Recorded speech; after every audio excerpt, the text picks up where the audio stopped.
Hello everyone, welcome back to our YouTube channel. कैसे हैं आप सब? आशा करते हैं कि बहुत ही अच्छे होंगे। आज के हम इस वीडियो में कक्षा 8 के गणित के प्रश्नावली 1.1 से पहले जो हैं जितने भी सारे जो हैं परिचय के जो हैं जितने भी सारे परिभाषाएं हो सकती हैं, उन सारी परिभाषाओं को हम लोग जो है एक एक करके पढ़ेंगे लोग। और उसके बाद से जो हम लोग को एक एक एनालिसिस करेंगे ले, और उसके बाद से हम लोग जो है प्रश्नावली को हम लोग को पढ़ना है। तो चलिए इस वीडियो को स्टार्ट करते हैं।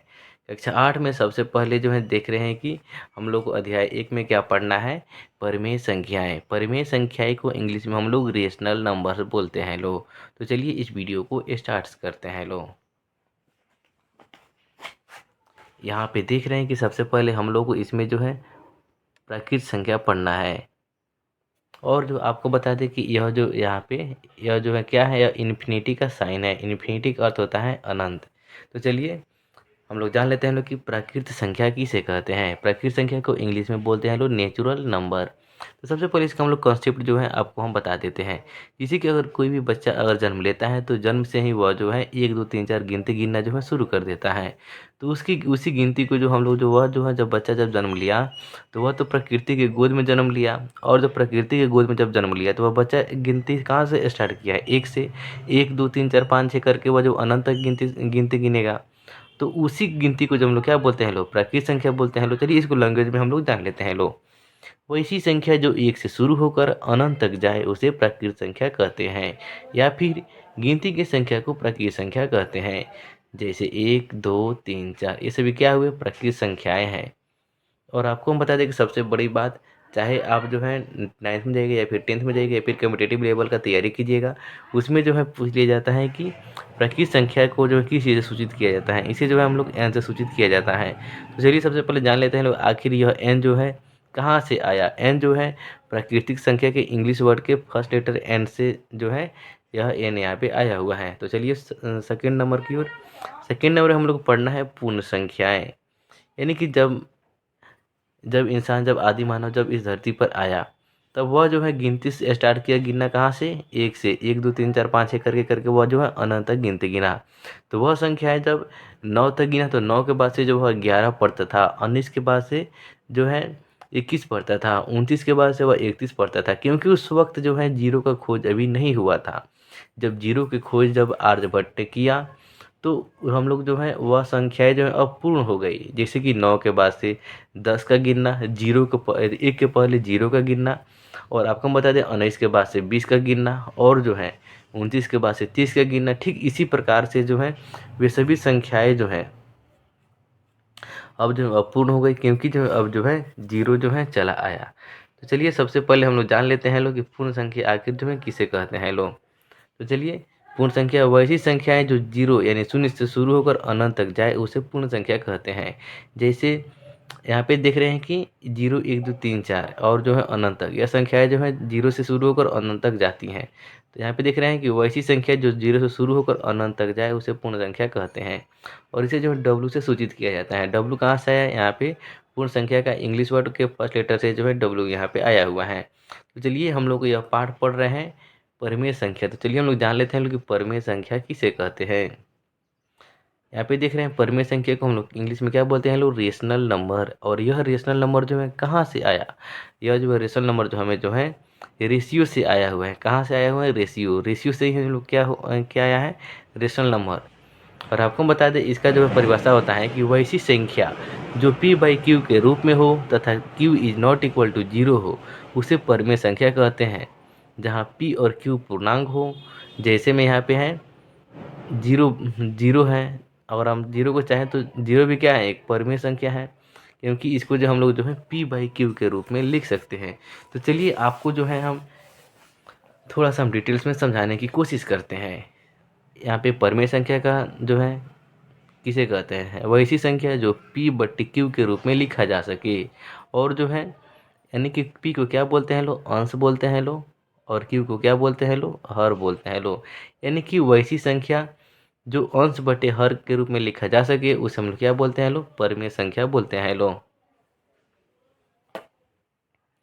और यहाँ पे एक भी यह भी कंडीशन दिया गया है कि q is not equal to zero, यानी कि हर में जो है कभी जीरो नहीं होना चाहिए। जैसे कि अगर हम मान लेते हैं कि 5/6 5/6 क्या है, एक परिमेय संख्या है, क्योंकि यहाँ पे यह जो है p/q के रूप में है और q जो है 0 से ज़्यादा है। और जीरो क्या है, जीरो भी क्या है, यह एक परिमेय संख्या है, क्योंकि बट्टे में एक जो है छुपा हुआ है। तो यहाँ पे दिख रहे हैं क्या, यह p हुआ और यह q हुआ। q क्या है, यहाँ पे एक है, क्योंकि जीरो से ज़्यादा है। यहाँ पे हर में जो है हमेशा जो है जीरो से ज़्यादा अंक होगा, तभी जो है परिमेय संख्या कहलाएगा। जैसे कि हम 5/6 लिख रहे हैं, तो यहाँ पे यह p है और यह क्या है, q है। तो यहाँ पे 6 जो है जीरो से ज़्यादा है कि नहीं, जीरो से क्या है, हमेशा ज़्यादा है। और वहीं जो अगर बट्टे में अगर 5/0 लिख दिए तो क्या हो जाएगा, यह परिमेय संख्या नहीं होगा, यह अपरिमेय संख्या हो जाएगा। तो चलिए हम नेक्स्ट पॉइंट की तरफ बढ़ते हैं। तो आप लोग इसका जो है स्क्रीनशॉट करके इसका जो है आप लोग डिफिनेशन भी लिख सकते हैं। लो, 0/0 हो गया, 0 भी हो जाएगा, 22/7 भी हो जाएगा, 0/7 भी हो जाएगा और -5/7 भी हो जाएगा। यानी कि अगर वह माइनस में भी है तो वह भी जो है परिमेय संख्या होगा। यहाँ पे देख रहे हैं कि नहीं, भिन्न को जो है किस रूप में लिखे हैं, माइनस में लिखे हैं, -5/7। तो चलिए हम चलते हैं। लोग, यहाँ पे एक नया वर्ड आया है, क्या आया है, पूर्णांक हो। तो पूर्णांक भी इसमें हम पढ़ेंगे कि आखिर पूर्णांक होता क्या है। तो चलिए सबसे पहले जो है हम लोग को जो है पढ़ना है, क्या पढ़ना है, हम लोग को संख्याओं के गुणधर्म पढ़ना है। इसके बारे में संख्याओं के गुणधर्म के बारे में पढ़ना है। तो चलिए इसको हम लोग जो है पढ़ लेते हैं। लोग देखिए, संख्याओं के गुणधर्म हम लोग को पढ़ना है। मात्र जो है 3 प्रकार के संख्याओं के गुणधर्म के बारे में पढ़ना है। समवृत्त या समवर्ग नियम, इसको इंग्लिश में बोलते हैं लोग क्लोजर लॉ। दूसरे नंबर में पढ़ना है क्रम विनिमयता, इसको इंग्लिश में बोलते हैं लोग कम्यूटेटिव लॉ। तीसरा में पढ़ना है सहचारिता या सहचारिता का नियम, इसको बोलते हैं लोग एसोसिएटिव लॉ।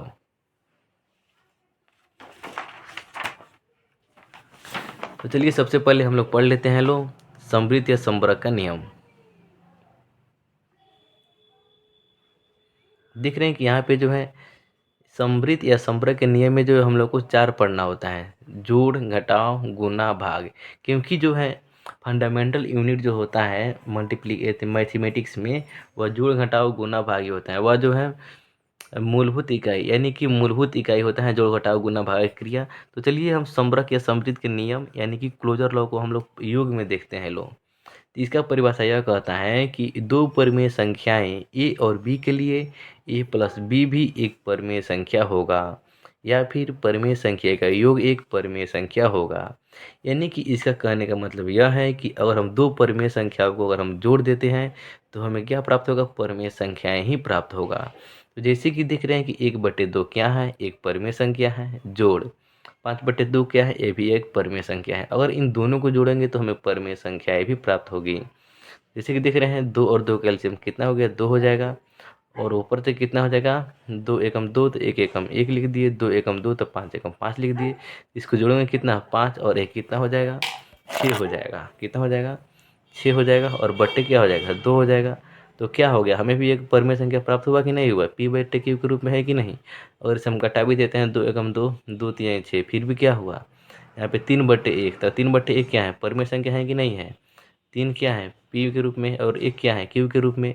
जो कि यहाँ पे बट्टे में क्या है, हर में क्या है, q के रूप में। 0 से ज़्यादा है कि नहीं, 0 से ज़्यादा है, तो इसीलिए 3/1 भी क्या हो जाएगा, या परिमेय संख्या हो जाएगा। यानी कि दो परिमेय संख्या ए और बी के लिए ए और बी भी एक परिमेय संख्या होगा। तो आप आशा करते हैं कि यह आपको कॉन्सेप्ट समझ में आ गया होगा। तो चलिए हम चलते हैं सेकेंड पॉइंट की ओर, व्याकलन।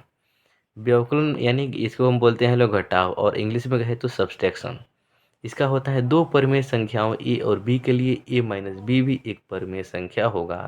तो चलिए इसका मतलब यह है कि दो परिमेय संख्याओं को अगर हम घटाएंगे तो हमें परिमेय संख्या ही प्राप्त होगी। जैसे कि 1/2 घटाव 5/10, अगर हम इसको घटाएंगे तो हमें क्या होगा, परिमेय संख्या ही प्राप्त होगी। 2 और 10 का एलसीएम कितना हो जाएगा, 10 हो जाएगा। तो 10 में जो है 2 से भाग देंगे तो कितना बार में जाएगा, 5 बार में जाएगा। या फिर 2 का पहाड़ा कितना बार पढ़ेंगे कि 10 आएगा, तो 2 पंजे 10 होता है, तो 5 बार में। उसी 5 में 1 से गुना कर देंगे तो कितना हो जाएगा, 5 हो जाएगा। बीच में घटाव है तो घटाव लिखेंगे लोग, और 10 में 10 से भाग देंगे तो 1 आएगा। उसी 1 में जो है 5 से गुना करेंगे तो कितना हो जाएगा, 5 हो जाएगा। इसका मतलब यह हुआ कि 5 में से 5 जाएगा, कितना हो जाएगा, 0 हो जाएगा। और बट्टे हो जाएगा कितना, 10। यानी इसका मतलब क्या हो गया, 0 आ गया। तो आपको हम इसके पहले भी बताए हैं कि 0 भी क्या है, यह एक परिमेय संख्या है। क्योंकि जो है 0 को हम 0/1 लिख सकते हैं लोग। यह जो है p/q के रूप में फॉर्मेट में आ गया कि नहीं आ गया, आ गया। p 0 है और q जो है 0 से ज़्यादा यानी 1 है। यह भी जो है क्या हो गया, यह भी क्या है 0/1 क्या है, यह एक परिमेय संख्या है। तो देख रहे हैं कि नहीं, दो परिमेय संख्या ए और बी के लिए a माइनस बी भी एक परिमेय संख्या होगा। तो a माइनस बी भी क्या हो जा रहा है, यह एक परिमेय संख्या हो जा रहा है। तो यह जो है संबरक नियम के जो है व्याकरण यानी कि घटाव का नियम भी जो है इस गुणधर्म को पालन करता है। तो चलिए कुछ 3 नंबर में पॉइंट 3 की ओर बढ़ते हैं। यहाँ पे लिखा गया है कि दो परिमेय संख्याओं ए और बी के लिए ए गुना बी भी एक परिमेय संख्या होगा। यानी इसका कहने का मतलब यह है कि अगर हम दो परिमेय संख्या को गुना करेंगे तो हमें परिमेय संख्या ही प्राप्त होगा। जैसे कि देख रहे हैं कि यहाँ पे दो परिमेय संख्या लिखे हैं, एक 5/6 परिमेय संख्या, एक 6/10 परिमेय संख्या। तो इसको हम लोग जो है गुना करते हैं लोग। जब गुना करेंगे तो कैसे क्या होगा, तो यहाँ पे सबसे पहले हम लोग कटाएंगे लो, तो 6 से 6 यहाँ पे कट जा रहा है और 5 एकम 5 और 5 दूनी 10। यानी इसका मतलब यह हुआ कि एक से यहाँ पे गुना करेंगे लो तो 1 हो जाएगा और बट्टे में क्या है 2 बचा तो 2 लिख देंगे लो। यानी कि 1/2 क्या हो गया, अभी जो क्या हुआ यह p/q के रूप में हो गया। यानी कि अभी क्या है, यह एक परिमेय संख्या है। तो चलिए हम चलते हैं लो भाग की ओर। भाग में यह कहता है कि दो परिमेय संख्याओं a और b के लिए a/b परिमेय संख्याएं हो भी सकता है और नहीं भी हो सकती है। देखिए इसमें जो है दो कंडीशन उत्पन्न होता है। इसमें जो है अगर a और b यानी दो परिमेय संख्याओं को भाग देने पर जो है इसमें जो है क्या होगा, परिमेय संख्या हो भी सकता है और नहीं भी हो सकता है। तो चलिए जिसमें जो है परिमेय संख्या देख रहे हैं कि एक हमने जो है यहाँ पे 3/2 परिमेय संख्या लिखे हैं और बटे में क्या लिखे हैं 0 लिखे हैं। यानी इसका मतलब यह हुआ यह दो परिमेय संख्याओं अगर हम लिख रहे हैं, अगर हम दो परिमेय संख्याओं को अगर आपस में भाग कर रहे हैं, अगर बटे में 0 आ गया तो क्या हो जाएगा, अपरिमेय संख्या होगा। यानी जो है समवृत्त नियम यानी समरक नियम का जो है गुणधर्म के भाग जो है पालन नहीं करेगा। जैसे कि आपको हम बता दें कि यहाँ पे चलिए आपको हम रफ करके बता देते हैं एक क्वेश्चन। जैसे कि मान के चलिए आपको हम इसके पहले ही बताए हैं कि जैसे कि मान के चलिए कि 5/0 यहाँ पे लिख रहे हैं, तो यह क्या है, परिमेय संख्या है कि नहीं है, परिमेय संख्या नहीं होगा, परिमेय संख्या नहीं होगा क्योंकि जो है यहाँ पे बोलता है वैसी वैसी संख्या जो p/q के रूप में, तो p/q के रूप में है ही, p/q के रूप में है ही, लेकिन कंडीशन यह लगा दिया है परिमेय संख्या में जो q is not equal to 0, q जो है 0 के बराबर नहीं होना चाहिए, जबकि q यहाँ पे 0 के बराबर है। इसीलिए क्या हो जाएगा, यह एक अपरिमेय संख्या हो जाएगा। क्या हो जाएगा, अपरिमेय संख्या हो जाएगा। इसीलिए क्या हो जाएगा, यह जो है समृद्ध गुणधर्म का पालन जो है यहाँ पे एक नहीं भी कर रहा है और देखिए एक करेगा भी। 2/5 और 4/5 को हम भाग करेंगे लो तो देखिए यह एक परिमेय संख्या भी आएगा। 2/5 जब इसको जब गुणन करेंगे लो तो ये पलट जाएगा, 5/4 हो जाएगा। तो 2 दूनी 4 हो जाएगा और 5 एकम 5 और 5 एकम 5 हो जाएगा। तो यहाँ पे हमारा आंसर कितना आ रहा है 5/2। तो यहाँ पे क्या हो गया, 5/2 क्या है, एक परिमेय संख्या है।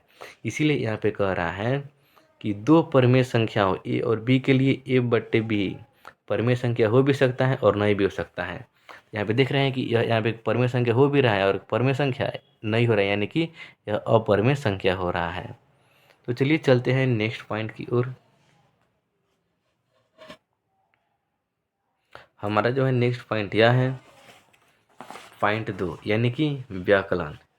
सबसे पहले हम लोग कितना पॉइंट पढ़ना है, 3 पॉइंट पढ़ना है। आपको इसके पहले भी बता चुके हमको जो है 3 पॉइंट पढ़ना है।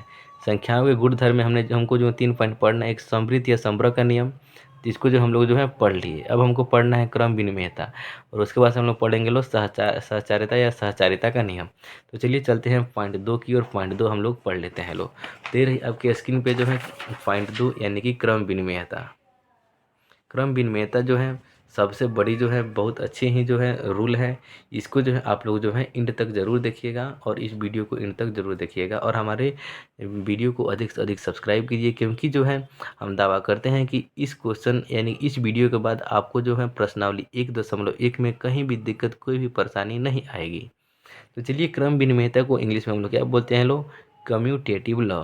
तो चलिए इसमें भी जो हम लोग को जोड़ पढ़ेंगे लो, व्यवकलन पढ़ेंगे लो, गुणज पढ़ेंगे लो और भाग पढ़ेंगे लो। चलिए सबसे पहले हम लोग जोड़ पढ़ लेते हैं यानी एडिशन। इसमें कहता है कि यदि दो परिमेय संख्याओं को किसी भी क्रम में जोड़ा जाए तो परिणाम एक ही समान प्राप्त होती है। तो चलिए सबसे पहले यहाँ पे क्या है, यहाँ पे जो है क्रम विनिमयता में यहाँ पे देख रहे हैं क्रम विनिमयता, क्रम विनिमयता में किसकी बात होती है? यहाँ पे किसकी बात हम लिखे हैं? यहाँ पे क्रम की, यानी कि जैसे कि सीरीज की, जैसे कोई भी चीज़ अगर हम लोग जो एक सीरीज में जैसे कि हम लोग सजाते हैं लोग, यानी कि उसके क्रम को उलटते हैं लोग, पलटते हैं लोग। तो ठीक इसी प्रकार के इसमें भी जो है, इसमें परिमेय संख्या या फिर पूर्णांक को जो है उल्टेंगे लोग, पलटेंगे लोग। तो चलिए जोड़ में हम लोग जब उस किसी क्रम को उलटते हैं लोग, पलटते हैं, तो क्या हमें समान अंक प्राप्त होता है कि नहीं होता है? तो चलिए इस परिभाषा को एक बार और पढ़ लेते हैं लोग।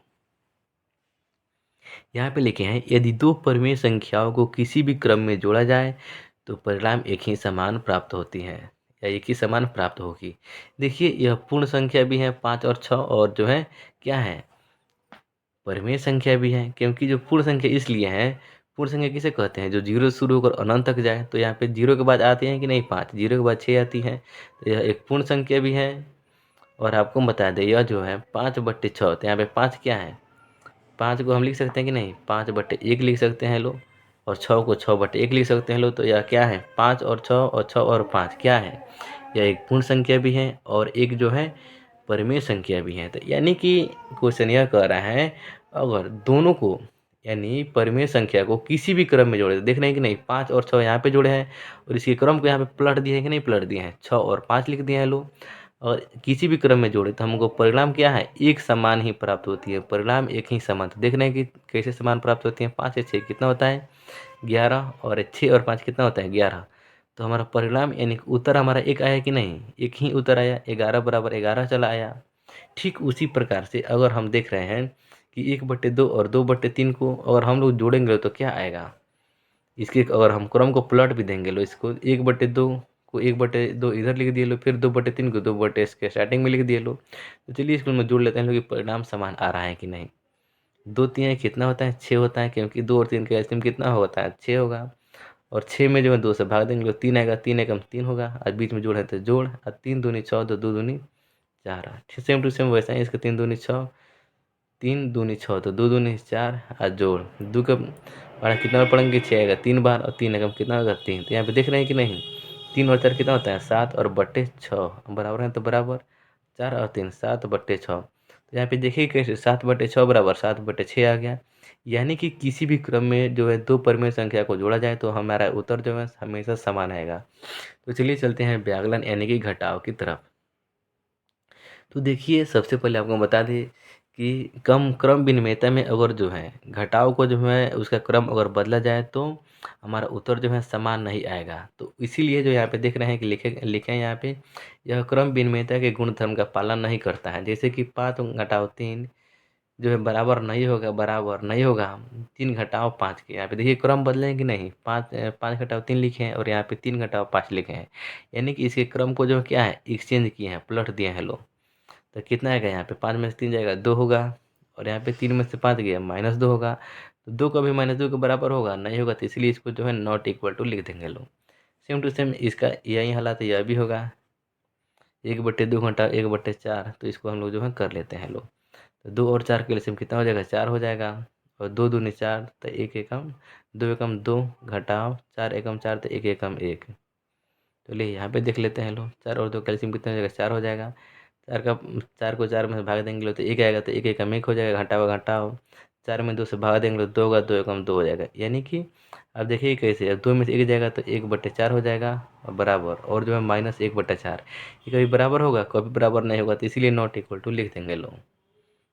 तो इसका मतलब यह हुआ कि क्रम विनिमयता में घटाव का जो है, घटाव का नियम जो है, घटाव का गुणधर्म जो है पालन नहीं करता है। तो चलिए गुणज में देख लेते हैं लोग। यहाँ पे है, यदि दो पूर्ण संख्याओं या परिमेय संख्याओं को किसी भी क्रम में गुणा किया जाए तो हमारा परिणाम क्या आएगा? समान आएगा। जैसे 5/6 गुना 3/5। अगर इसके जो है हम जो है क्रम को अगर पलट पलट दिए लो, बदल दिए लो, इसके स्थान को बदल दिए लो, इसको हम लोग यहाँ पर उठाकर ला लिए लो, इसको हम यहाँ पर उठाकर जो है गुना कर दिए लो, तो देखें यहाँ पे क्रम बदल दिए लो, फिर भी हमारा उत्तर क्या आएगा? समान आएगा। तो देख रहे हैं कैसे समान आएगा। इसको कटाएंगे, 5 एकम 5, फिर 5 एकम 5, 3 एकम 3, और 3 दूनी 6, 3 दूनी 6, 5 से 5 कैंसिल, तो यानी 1 एकम 1, अब बटे 2 एकम 2, अब बराबर बीच में तो बराबर लिखेंगे लोग, और कितना लिख देंगे लोग? ऊपर 1 है, ऊपर 1 है, तो 1 एकम 1, नीचे क्या है? एक दूनी दो, यानी 1/2 बराबर 1/2 हमारा आ गया। इसका मतलब यह है कि यह दो पूर्ण संख्या या परिमेय संख्या को किसी भी क्रम में गुना किया जाए तो हमारा परिणाम समान आएगा। तो यहाँ पे समान आ रहा है कि नहीं? तो चलिए भाग देख लेते हैं लोग। भाग हमारा कहता है यदि दो संख्याओं को क्रम बदलकर भाग दिया जाए तो उत्तर समान नहीं आएगा। यहाँ पे देख रहे हैं यदि दो परिमेय संख्याओं को क्रम में अगर बदल दिया जाए तो हमारा उत्तर जो है समान नहीं आएगा। इसलिए क्रम विनिमेयता का भाग गुण धर्म को पालन नहीं करता है। जैसे कि हमें 50/5 लिखे तो 50/5 क्या होगा? 10 होगा।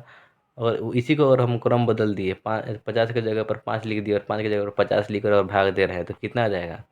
5/50 इसको यहाँ पे लिख रहे हैं तो 5 एकम 5 5 दागे 50 यानी कि 1/10 आ रहा है। इसीलिए जो यह भाग जो है क्रम विनिमेयता के गुणधर्म का पालन नहीं करता है। तो चलिए हम आगे पढ़ते हैं थर्ड पॉइंट की ओर। हमारा थर्ड पॉइंट कहता है, तो थर्ड पॉइंट इसको हम ला लेते हैं लोग। थर्ड पॉइंट हमारा दूसरा है।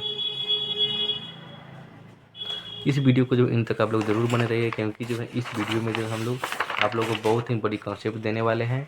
और आपको हम बता दें कि हमारा थर्ड पॉइंट में क्या है? सहचारिता या सहचारिता का नियम। क्या है? सहचारिता या सहचारिता का नियम। यहाँ पे देख रहे हैं थर्ड पॉइंट में हम लिखे हुए हैं। इसको हम लोग बोलते हैं लोग एसोसिएटिव लॉ।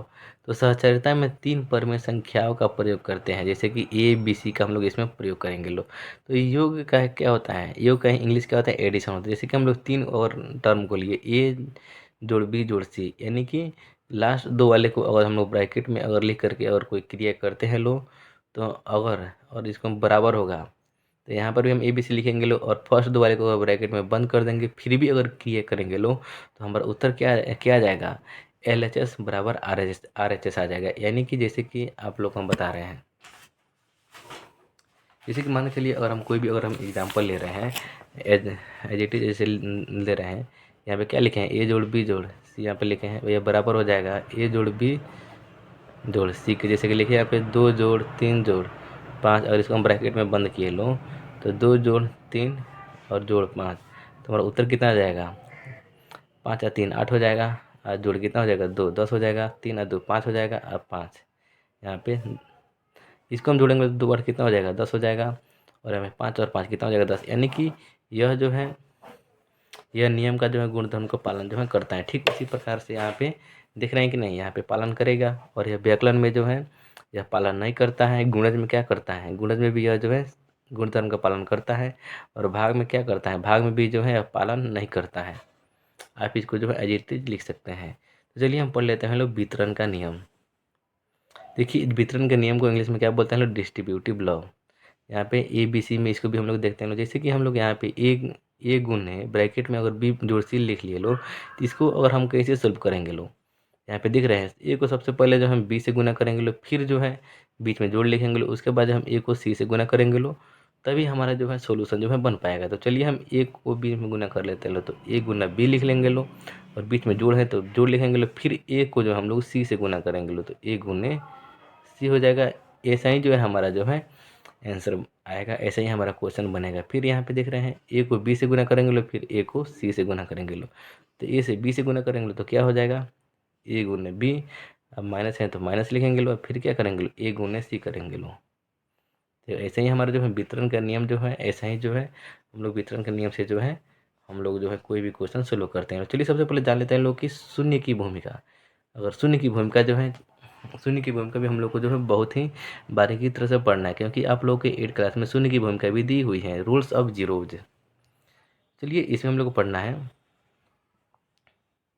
यह वीडियो थोड़ा लंबी हो सकती है, इसीलिए आप लोग इस वीडियो को अंदर जरूर देखिएगा। इसमें जो है यदि शून्य को पूर्ण संख्या, पूर्णांक संख्या या परिमेय संख्या में जोड़ा जाए तो योगफल फिर से वही प्राप्त होती है। इसका मतलब यह है कि अगर शून्य को अगर आप किसी भी संख्या में जोड़ते हैं तो same to same as it is जो है वही आंसर हमारा चला आएगा। तो चलिए सबसे पहले शून्य को जब पूर्ण संख्या में जोड़ी जाए तो वही संख्या प्राप्त होती है। तो यहाँ पे शून्य को हम किस में जोड़ रहे हैं? पूर्ण संख्या हम जोड़ रहे हैं। 5 क्या है? पूर्ण संख्या है। पूर्ण संख्या का हम आपको परिभाषा भी बताए हैं कि पूर्ण संख्या वह संख्या होती है जो 0 से शुरू होकर अनंत तक जाए। तो 0 के बाद यहाँ पे 5 आती है कि नहीं, यानी कि उस 5 में अगर हम 0 को जोड़ेंगे तो हमको 5 ही प्राप्त होगा। तो चलिए जब शून्य को जो एक पूर्णांक संख्या में जोड़ी जाए, पूर्णांक का अर्थ क्या होता है? तो चलिए सबसे पहले आप लोग जान लीजिए कि पूर्णांक क्या होता है। इसके पहले भी पूर्णांक शब्द आया हुआ था, तो आप लोग को बोले थे कि हम आपको जो है हम बताएंगे कि पूर्णांक क्या होता है। देखिए पूर्णांक कोई बड़ी बात नहीं है। पूर्णांक जो है बहुत ही छोटी सी टर्म है जिसे आप लोग हम बता रहे हैं। बहुत ही बारीकी तरह से आप लोग इसको समझिएगा लोग। देखिए यहाँ पे हम लोग इसका आंसर पहले पूर्णांक संख्या का को जो हम लोग इंटीजर बोलते हैं लोग। यहाँ पे घनात्मक संख्या और ऋणात्मक संख्या के संग्रह को या सेट को पूर्णांक संख्या कहते हैं। जैसे कि देखिए कि अगर हम नंबर लाइन पे यहाँ पे हम ले रहे हैं तो ये क्या है? घनात्मक संख्या। जीरो जीरो से लेकर अगर हम अनंत तक जाएँ तो क्या हो जाएगा? घनात्मक संख्या। और जो है ये जो है क्या है? ऋणात्मक संख्या। यानी घनात्मक संख्या और ऋणात्मक संख्या के सेट को यहाँ पे हो गया कि नहीं? सेट हो गया कि नहीं? सेट को क्या बोलते हैं लोग? पूर्णांक संख्या बोलते हैं लोग। यह जो है कोई बड़ी बात नहीं है, एक बहुत ही छोटी सी टर्म है, लेकिन ये बार बार जो है तबाही मचाती है। इसलिए आप लोग जो अपने माइंड में इसको सेट कर लीजिएगा लोग कि कभी भुलाइएगा मत। तो चलिए हम वादा करते हैं कि आप लोग को इस वीडियो में हम ऐसा कॉन्सेप्ट दे रहे हैं, ऐसा कॉन्सेप्ट आपको बता रहे हैं जो कि बहुत ही मुमकिन है ऐसा कॉन्सेप्ट खोजना। तो इस वीडियो को आप लोग अधिक से अधिक शेयर कीजिए और इस वीडियो को अधिक से अधिक सब्सक्राइब कीजिए। देखिए हमारे वीडियो में देखने के बाद से आप लोगों को कोई भी ऐसा फाइंड जो है टॉपिक नहीं छूटेगा जिससे कि आप लोग नहीं बनाइएगा। तो चलिए चलते हैं नेक्स्ट पॉइंट की ओर। यहाँ पे देख रहे हैं, यहाँ पे पूर्णांक शब्द हैं। तो पूर्णांक शब्द क्या है? यहाँ पे पूर्णांक शब्द जो है ऐसे शब्द को कहते हैं जो कि यहाँ पे धनात्मक सेट भी हो और ऋणात्मक सेट भी हो। तो धनात्मक सेट और ऋणात्मक सेट क्या होता है? जो जो जो पॉजिटिव में हो, जो पॉजिटिव में हो उसे जो हम धनात्मक सेट कहते हैं, और जो नेगेटिव में हो उसे हम क्या बोलते हैं? ऋणात्मक सेट बोलते हैं लोग। तो जैसे कि मान के चलिए कि अगर यहाँ पे जो है, यहाँ पे देख रहे हैं अगर ऋणात्मक सेट में ही अगर हम जीरो को जोड़ेंगे तो हमारा स्वयं जो है उत्तर क्या आ जाएगा? ऋणात्मक आएगा। अगर हम जीरो को जो परमेय संख्या में जोड़ते हैं तो क्या आ जाएगा? परमेय संख्या ही आएगा। यहाँ पे देख रहे हैं, यहाँ पे क्या है? -5/4 एक परमेय संख्या ली गई और उसमें हम जीरो जीरो जोड़ेंगे तो क्या हो जाएगा? -5/4 ही आएगा। यानी कि सेम सेम का सेम जो उत्तर यहाँ पे चला आएगा, सेम का सेम उत्तर यहाँ पे आ जा रहा है, सेम का सेम उत्तर यहाँ पे आ जा रहा है। यानी इसी प्रकार जो है हम लोग क्या बोलते हैं लोग? जीरो एक योज्य तत्समक है। यहाँ पे देख रहे हैं कि नहीं? इस प्रकार सभी संख्याओं के लिए शून्य एक योज्य तत्समक है। तो चलिए इस वीडियो में जो हम एक की भी जो है भूमिका हमको हम पढ़ने वाले हैं। तो चलिए हम लोग जान लेते हैं लोग आखिर जो है एक की भूमिका क्या है। देखिए अगर आपको बता दें, अगर किसी भी संख्या में यहाँ पे देखें कि पढ़े कि कैसे कि जीरो को जो है, जीरो क्या है? जीरो क्या है? आपको जीरो क्या बताया है? यहाँ पे जीरो क्या है? एक योज्य तत्समक है। आप लोगों को जो है, आप लोगों को जो है एक नंबर में आपको जो है पूछ सकता है एग्जाम में कि जीरो क्या है, तो आप लोगों को बताना होगा कि जीरो एक जो है योज्य तत्समक है। क्योंकि जो है आपको बता दो कि जीरो की महत्ता, देखिए जीरो की महत्ता सब कोई नहीं देता है, जो जानता है ना वही जीरो की महत्ता देता है। क्योंकि जो है जीरो को सब कोई नेगलेक्ट कर देता है। और आपको हम बता दें कि जीरो जो है बहुत ही मामूली शब्द है। आपको बता दें कि एक और आपको बता दें कि जीरो की खोज किसने किया था? जीरो की खोज किसने किया था? और कोई पूछे कि जीरो की खोज किसने किया था, तो आप लोग को यह भी जो है एक नंबर का आपको बता दे रहे हैं कि जीरो की खोज ने जो है आर्यभट्ट किया था। और जीरो के पहले जब आदि मानव जब जीरो के पहले जब आदि मानव जब गिनना जब शुरू किया, गिनती 1 से लेकर 9 तक, तो 9 के बाद से क्या गिनता था? 9 के बाद से जो है वह डायरेक्ट जो है वह 11 गिनता था। क्योंकि जो उसको जीरो का जो है ज्ञान उसके पास नहीं था। जब जीरो का जब ज्ञान उसके पास नहीं था तो बहुत रिसर्च के बाद मैथमेटिशियन जो है क्या किए? मैथमेटिशियन जो है वह जो है ऐसा जो है जीरो का खोज कर दिए जिनका नाम था आर्यभट्ट। आर्यभट्ट ने जब जीरो का खोज किए तो उनको जो है बहुत ही बड़ी उपाधि मिली। वह उपाधि यह थी कि उनको जो है फादर ऑफ मैथमेटिक्स जो है कहा जाने लगा। क्या कहा जाने लगा? फादर ऑफ मैथमेटिक्स, यानी गणित के पितामह जो है उनको जो है कहा जाने लगा। क्योंकि जो उनकी उपलब्धि जो है बहुत बड़ी उपलब्धि थी। क्योंकि जो है जीरो की खोज करने के लिए बहुत सारे रिसर्च हुए, बहुत सारे जो है गणितज्ञ ने जो है अपनी अपनी जो है अमूल्य समय जो है गणित में बिताए। लेकिन जो है आपको हम बता दें कि यह पदवी जो केवल उन्हीं को मिला था, आर्यभट्ट को। तो चलिए हम सबसे पहले आप लोगों को मैथमेटिक्स की तरफ लेकर चलते हैं लोग, आपकी तरफ, जिसमें बहुत बहुत सी बड़ी कॉन्सेप्ट आप लोग हम बताने वाले हैं। इसमें जो आप लोग पढ़े इसमें आप लोग पढ़े संख्याओं के गुणधर्म के बारे में। तो चलिए आगे हम देखते हैं। यहाँ पे जीरो का महत्व भी आप लोग देख लिए, और आगे हम लोग चलते हैं लोग कि एक आप लोग को जो है इसमें जो है एक का भी जो है महत्ता आप लोग को बतानी है, और एक का महत्ता भी आप लोग को पढ़नी है। तो चलिए हम एक की महत्ता की ओर लेकर चलते हैं आप लोग को।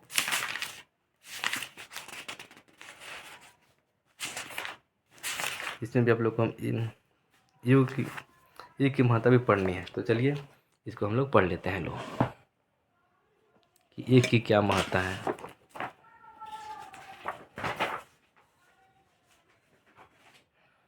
जैसे कि देख रहे हैं यहाँ पे एक की क्या भूमिका है। यहाँ पे एक की भूमिका देखिए, थोड़ा हम पढ़ के सुना लेते हैं आपको। ये आप लोग को यहाँ से पढ़ना है, यहाँ पे जब से पढ़ना है। जब एक से गुणा किया जाता है तो गुणनफल फिर वहीं से संख्या प्राप्त होती है। इस प्रकार एक एक गुणात्मक तत्समक है। क्या है? गुणात्मक तत्समक है। यानी कि किसी भी संख्या में जो है, जब किसी भी संख्या में आप जो एक से गुना करते हैं तो क्या वही संख्या सेम टू सेम जो है प्राप्त होता है। इसीलिए क्या एक क्या है? एक गुणात्मक तत्समक है। इसलिए आप लोग लिख लीजिएगा। जैसे कि देख रहे हैं क्या, पूर्ण संख्या का एक से गुना जब किया जा रहा है। यहाँ पे पूर्ण संख्या क्या है? 8 क्या है? पूर्ण संख्या है, क्योंकि जीरो के बाद जितनी भी संख्याएं आती हैं क्या होती हैं? पूर्ण संख्या होती हैं। तो यहाँ पे एक में गुना किए तो क्या आ गया? सेम टू सेम वही संख्या है। जब पूर्णांक में यहाँ पे गुना किए, -2 क्या है? पूर्णांक संख्या है। पूर्णांक में आपको बताया है कि धनात्मक और ऋणात्मक सेट को क्या बोलते हैं? पूर्णांक संख्या। जब यहाँ पे एक में गुना किया तो सेम टू सेम वही संख्या प्राप्त हुआ, -2 ही प्राप्त हो गया। -3 का -3/5 ही प्राप्त हो गया। यहाँ पे -3/5 को जब एक से गुना करेंगे तो -3/5 ही जो है यहाँ पे प्राप्त हो गया। यानी कि पूर्ण संख्या, पूर्णांक संख्या, परमेय संख्या में जब एक से गुना करेंगे तो सेम टू सेम जो जिस संख्या से गुना करेंगे वही संख्या हमको क्या हो जाएगा? रिजल्ट में उत्तर प्राप्त हो जाएगा। तो चलिए सबसे पहले हम लोग जान लेते हैं कि आखिर योज्य प्रतिलोम क्या होता है। आपको दिख रहे हैं योज्य प्रतिलोम। इसी से आप लोग को जो है क्वेश्चन जो है बनाने को आएगा। यहाँ पे लिखा गया है कि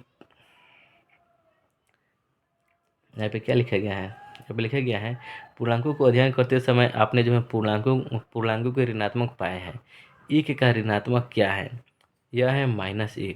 क्योंकि हम आपको बता दें, क्योंकि एक और जोड़ एक जोड़ -1 करेंगे तो क्या हो जाएगा? 0 प्राप्त हो जाएगा। 0 प्राप्त हो जाएगा। तो अतः -1 क्या होगा? ऋणात्मक का क्या होगा? यानी 1 होगा। यानी कि 1 का उल्टा -1, 2 का उल्टा -2। यानी कि योज्य प्रतिलोम का जो है उदाहरण। तो चलिए इस पर थोड़ा पढ़ लेते हैं लोग विस्तार रूप से। यहाँ पे देख रहे हैं इसका जो है परिभाषा आप लोग यहाँ से यहाँ तक लिख लीजिए लोग। यहाँ से जब दो संख्याओं का योग शून्य हो तो वे दोनों संख्याएं एक दूसरे की योज्य प्रतिलोम होती हैं। यानी कि जैसे कि आपको हम थोड़ा एग्जांपल आपको हम देकर समझाते हैं। योज्य प्रतिलोम, योज्य प्रतिलोम आपको हम बता दें कि जब दोनों को जोड़ने पर आगे एक में क्या जोड़ा जाए, कि यहाँ पे 0 चला है तो क्या होगा? -1 जोड़ा जाए। वहीं 2 का योज्य प्रतिलोम क्या होगा? 2 का योज्य प्रतिलोम क्या होगा? -2 हो जाएगा।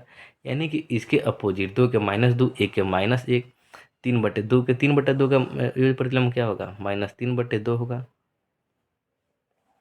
यही क्या हो जाएगा? योज्य प्रतिलोम हो जाएगा। व्युत्क्रम और गुणात्मक प्रतिलोम थोड़ा पढ़ लेते हैं लोग। व्युत्क्रम अथवा गुणात्मक प्रतिलोम यानी कि उसको गुणा करने पे जो क्या आना चाहिए? 1 आना चाहिए। तो 2 का गुणात्मक या गुणात्मक प्रतिलोम क्या हो जाएगा? 2 का 1/2 हो जाएगा। 3/2 का इसका उल्टा हो जाएगा, 5 -5/2 के 2 बटा -5 हो जाएगा। बस इतना ही आप